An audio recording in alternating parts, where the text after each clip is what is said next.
Hi, my name is Warren Tate. I've been associated with ME/CFS for about 30 years.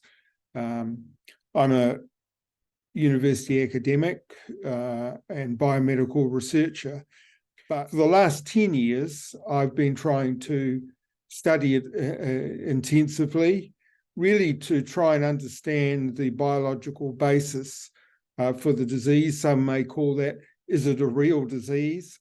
And what I've managed to do is to define molecular signatures for the disease.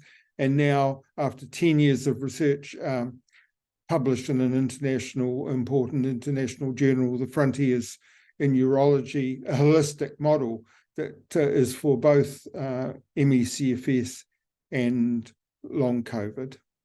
So I'd like to talk now about what is the correlation between ME/CFS and long COVID. And first, I've got to just give a little bit of a history of the two diseases.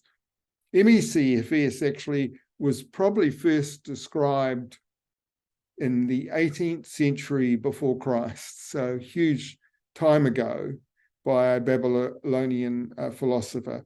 And more recently, we think that the mother of nursing, Florence Nightingale, had the condition, and also the father of evolution, Charles Darwin.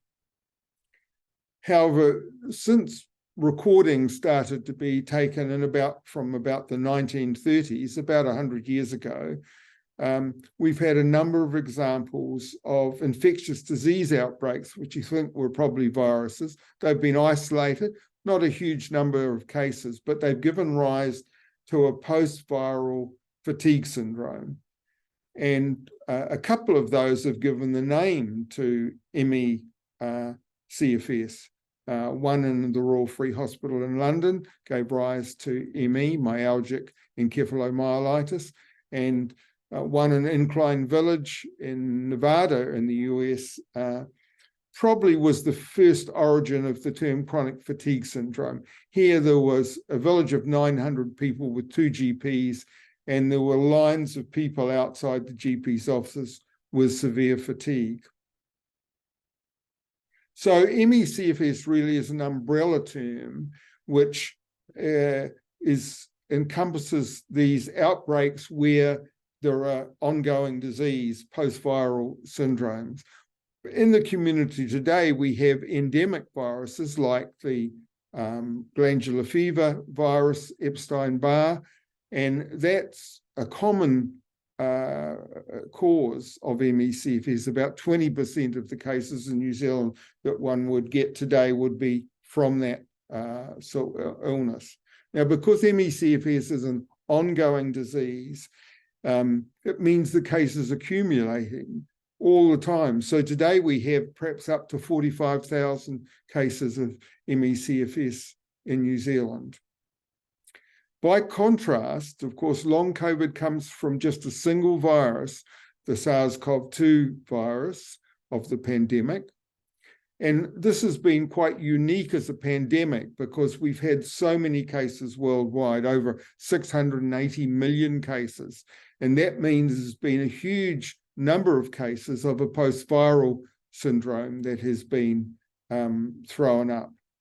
And so it's unique in the sense we've got so many cases at this time, and it means it's in the faces of all of the clinicians around the world, communities and countries, rather than these sporadic outbreaks that we've seen before with ME/CFS. So it's certainly an ME/CFS-like illness, and but it's from a single source. I should say also, we now know that ME/CFS isn't only caused by viral infections. Over the last 10 or 20 years, we realized that other major stresses like major surgery, if you work in the agriculture, etc., toxic chemicals, and just serious stresses on one's life can actually lead to ME/CFS. Now, the World Health Organization in 2021 developed a clinical case definition for long COVID, and it was almost identical with ME/CFS, and that tells you how similar the two conditions are.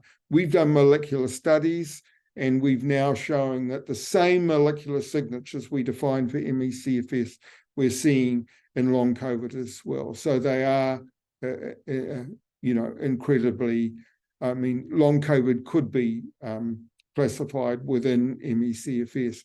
There is a confusion, however, and that is because for some reason the World Health Organization said diagnosis could occur at 3 months, where CFS is at 6 months. In fact, people have been given the diagnosis of long COVID even earlier of that.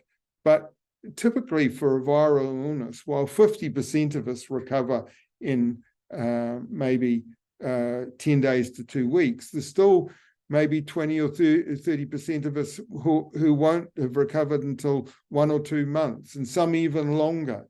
And so with the early definition of long COVID, one's hearing about people recovering as though it's different from ME/CFS, but rather I think it's just because when the diagnosis has been made, and what we will likely see is, by the time we've had 6 months or a year and people have had it for that length of time, they are likely to go on and develop and have an ME/CFS type illness. In fact, some people now are saying this, that there's been some publications and also doctors saying it, that when it comes to 6 months, if people have still got long COVID, then they've developed ME/CFS.